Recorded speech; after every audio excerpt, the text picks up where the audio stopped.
Bom, algumas coisas que você pontuou, né, e a gente vai lembrando de outras tantas.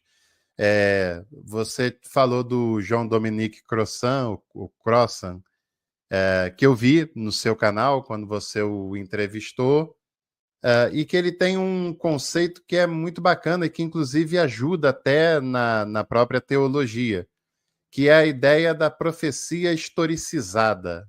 É dele esse conceito, né? Não estou enganando, não, né?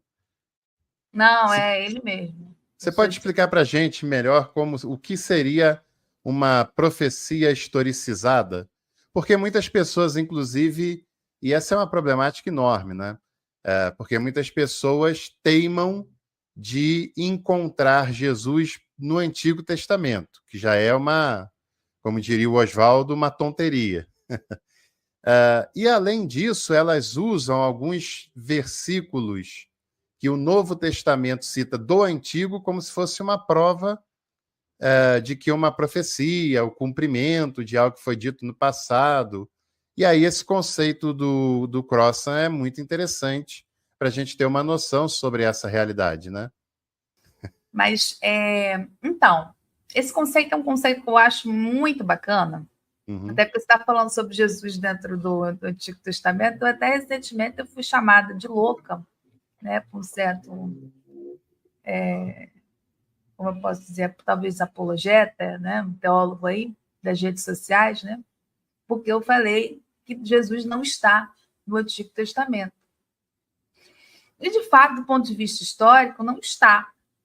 E até eu acho problemático uma construção também de teologias dialogais, quando você faz esse tipo de leitura, porque você esquece que tem os judeus que não enxergam Jesus lá, né? É, Só um detalhezinho, um parênteses aí para a gente se tocar.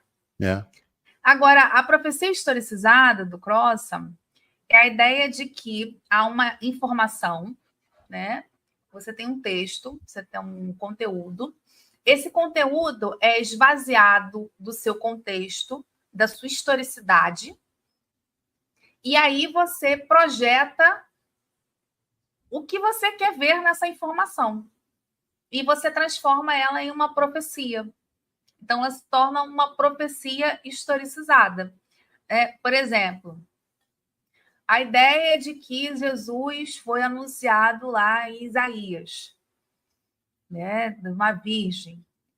Ainda que se problematize também nessa passagem do hebraico para o grego, né, a concepção, a carga cultural sobre o que significa a semântica em um texto e em outro, e isso muda muito, tá, gente? Porque os judeus que falam hebraico são diferentes dos judeus que falam grego. Uhum. Porque, linguisticamente, a cultura muda. A É. língua é cultura. Então, a interpretação, por exemplo, que nós, brasileiros, falantes de língua portuguesa, temos, é diferente de que um francês, por exemplo, terá. Tem um francês que eu acompanho, que ele mora aqui, um rápido parênteses, só para vocês entenderem que é diferente. Eu gosto muito desse cara, porque como eu gosto de francês, eu acompanho. Ele é um francês que mora aqui no Rio de Janeiro. Então, ele começa a falar sobre expressões que nós falamos e ele não consegue, né? Por exemplo, ele diz que assim, vamos marcar. Aí ele falou assim, o brasileiro é assim, né? Ele fala, vamos marcar, e não acontece, né? Nunca Uhum. acontece. Ele falou assim, então, eu não É. sei o que isso significa. Porque essa ideia de, né, de uma situação que está para acontecer, ela também existe dentro do francês, mas numa outra dimensão, eles interpretam de forma completamente diferente.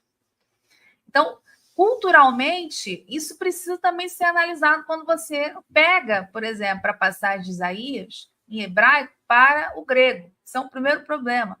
Segundo, o textos enquanto produções humanas, eles sempre terão o seu contexto. Então, eu não tenho como projetar algo para o futuro, eu não tenho como descontextualizar. Então, se você começa a ler Isaías a partir do ambiente que produziu desse antigo Israel, logo, né, eu não tenho como ter Jesus ali.